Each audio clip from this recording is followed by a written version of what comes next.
What's your I'm glad I tried it but never again story? Times Square New Year's Eve. It was more like wake up at 6 a.m. breakfast, go stand until midnight. That definitely does not sound worth it. I tried in 2011, wanted to see the ball. Did not get close to it. It was packed. I came as far as half the park. So many people. Then it was 0 o'clock. You can almost not move. So saying Happy New Year to your friends feels more like a fight. Pushing away other people that wanna reach their friends. Beside the time I cried myself to sleep with a bottle of vodka and a kebab, that was the worst New Year's ever. I got to land, me being the only passenger, in an auto-rotating helicopter. Auto-rotation is what helicopters do when they lose power at altitude. The force of the fall spins the blades of the helicopter, giving the pilot enough control to land. Thing is, once power is intentionally, in my case, lost, the blades slow down and the helicopter falls until the blades spin back up to speed. We dropped like 50 feet. It was a rush, but nope. Edit, for clarity. I'm not a pilot, I was the lone passenger. Skydiving. I hated everything about it, but I can say I conquered that fear. Skydiving is absolutely on my bucket list. I live for the occasional thrill. First day in Thailand. Family vacation. We're starving, so we stop by at a restaurant. When we receive the menu, none of the things sound really appetizing to me, except for the meal that also happens to be the spiciest on the menu. I figure, oh what the heck, you always hear people talking about how spicy food is around these parts, but surely that's exaggerated a bit. Even if it's too spicy for me, how bad could it be? My mother tells me I shouldn't take it. My brother calls me an idiot, and not to take it. The waitress warns me that it is very spicy. At this point all of these warnings only make me more stubborn and committed. The meal arrives and I remind myself not to drink water once I start eating, because it will make it more spicy. I take the first bite, and it's not too spicy. Second, starting to be quite spicy. I can handle it. I start eating it with a lot more ice. At this point my eyes are teary and I need to wipe my nose. I keep eating. My brother starts laughing, tears are falling down my cheeks. But this is perfect. I love it when a food is too spicy and you keep on eating. There is a special feeling that comes with it that I can't describe. Finally, I break. My face is full of waterfalls. There isn't any rice left, and the waiters are trying their hardest not to laugh. Water is streaming out of my eyes, but I was going to finish this meal. But first, water. I knew I shouldn't, but at this point I'm not thinking straight. I drink the entire glass and keep on eating. Different waiters keep bringing me more water to see me up close. My brother is laughing his ass off, but I am going to finish this. Finally though, I broke. Water was still streaming down my eyes faster and greater than I'd thought possible. I'd stopped wiping my nose ages ago because it just wouldn't stop. The entire restaurant, my family, and myself are laughing hilariously. 10 out of 10 experience and great story to talk about with friends. But I might not be so cocky in the future. Stand-up comedy at an open mic. I enjoyed writing. I enjoyed being on stage. Once I got my first laugh, and I enjoyed the feeling after getting off stage. But the intense anxiety leading to being on stage was not even a little bit worth it for me. Public speaking is not my forte. To do that when you're so nervous is pretty f***ing metal, man. Good job. Living in an apartment where I'm in charge of roommates. Had to evict people who didn't pay. Dealt with extreme lack of cleanliness. It's honestly just easy to live somewhere small and cheap alone than a nice big place with roommates. Can relate. Currently live with 5 other people. One of them recently created maggots. I think most people frown upon calling kids maggots. Handmade phyllo dough. Everything from scratch. So much rolling. I did it. It was delicious. I will never do it again. I feel like once you've made something like that, you're entitled to buy pre-made forever. Guilt-free. I help my wife with her baking adventures, and there are a few things, phyllo included, that we'll never make again from scratch. I joined the army. Best one-time decision I ever made. I want to learn discipline, fulfill my duty as a citizen, become trained to prosecute war, meet fellow patriots, and grow some damn chest hair. One brain injury, busted ankle, and an episode of year-long psychosis-inducing insomnia later. Well, I'm quite satisfied. I think I'll be a massage therapist for a while.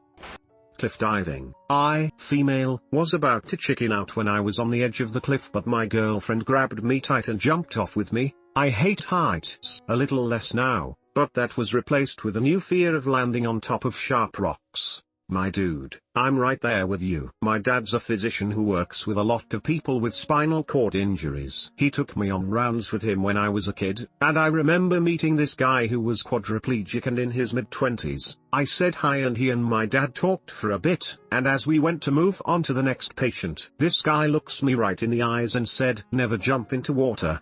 So I don't. There is quite a lot of shit that gets crossed off my list from patients I take care of at the hospital. No driving or riding without a seatbelt. No playing sports or rough stuff with rings on. Google degloving if you want to feel your butthole turn inside out. No diving, anywhere, ever. The list probably longer, but those are the ones that jump out immediately.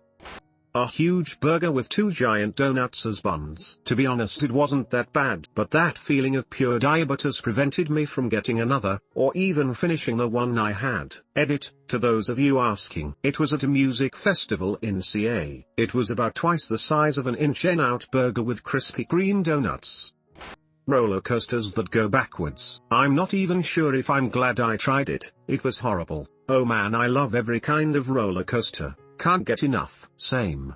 Just reminded me that my ex hated rides right as I was going through another cycle of regretting leaving her. That was a close one. Ate a Carolina Reaper. Lava fills your mouth and fire fills your stomach. An experience to be sure, but not ever again. What possessed you to try it? Looking back on it, stupidity mostly. Pierced my nipples. It was fun, but damn, I am glad I don't have them anymore. Being scared of seat belts, lace-covered bras, brushing my hair, getting my hair caught in my jewelry. It looked great, but damn, I am glad I don't have to worry about something hitting my boobs. Also not having to be scared of someone playing with my boobs, and sleeping topless. I just don't do piercings. I'm curious. How do they pierce them? Is it like the same way they do an ear piercing? When I got mine done and still have them, they used a clamp and used a needle they pushed through the gaps in the clamp. Oh my jeebs, did I feel it. Building my own PC and overclocking it. It was a fun experience, especially the OC part. Watching the temperature, adjusting the voltage, checking stability, getting it as fast as possible while keeping the temperature in check and still running stable. These days, I don't care enough for those extra few % of performance, but I am glad I did it once. 75-foot gap jump on my snowboard. Looking back at it, I'm surprised I made it over alive. But some hot chicks were there, so I'm glad I did. Hope you got the credit you deserved for it. Working at McDonald's Sweden, I now have high respect for people who work in service in general. I have learned to be more patient when waiting for my food whenever I'm at fast food restaurants. I know the painful stress they're experiencing and I won't put them through more by being an impatient asshole. But I will never ever work there again. The stress is horrendous and people can be real jerks to the employers for no reason whatsoever. I worked at a fast food chain and was emptying out and cleaning the trash cans. I had the cabinet doors of the trash can holder thing open and was kneeled by it cleaning the inside, when some guy dropped his half-full large coffee into the hole in the top of the cabinet. It fell down to the empty bottom and splashed all over my face and hands and the inside of the cabinet I was cleaning. He just looks at me and goes, "Hey, didn't see you there," and then walked away. Put on a fast food uniform and a lot of people forget you're a person.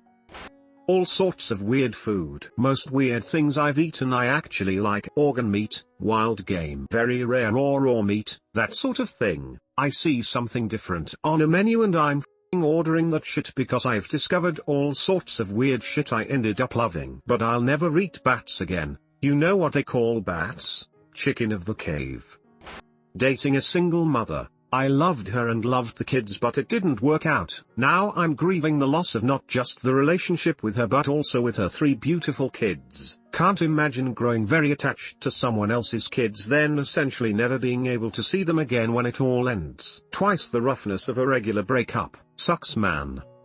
Childbirth. Although I could argue I wasn't particularly glad to have experienced it in the first place. Edit. My kid was planned, had a few messages asking why I had a kid in the first place. I was never fond of squeezing a human from my lady bits. The birth was not the best, labor for 36 hours with his spine resting against mine. Kid's heart rate would not go up after each contraction. They cut me so they could use forceps. An emergency C-section was on the cards, but we could have lost him in the time it took to prep for surgery. I hemorrhaged and then went septic. I have now given birth with and without an epidural. While I preferred doing it without the epidural, 10 out of 10 would never do again, nor do I plan to.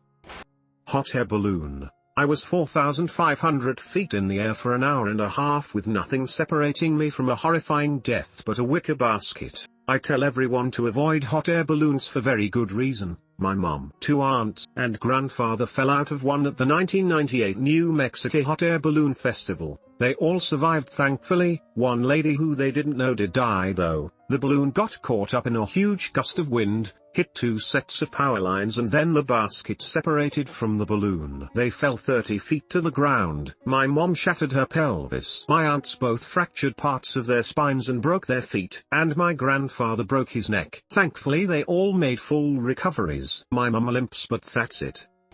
Vacationing in Brazil. Apartment broken into. Heinous sunburn, traffic, cab drivers, and not a small chance we'd get mugged. Met some awesome people, ate a lot of really incredible food. Enjoyed the views and local hospitality enormously, but also heard enough stories from locals to know I got really lucky.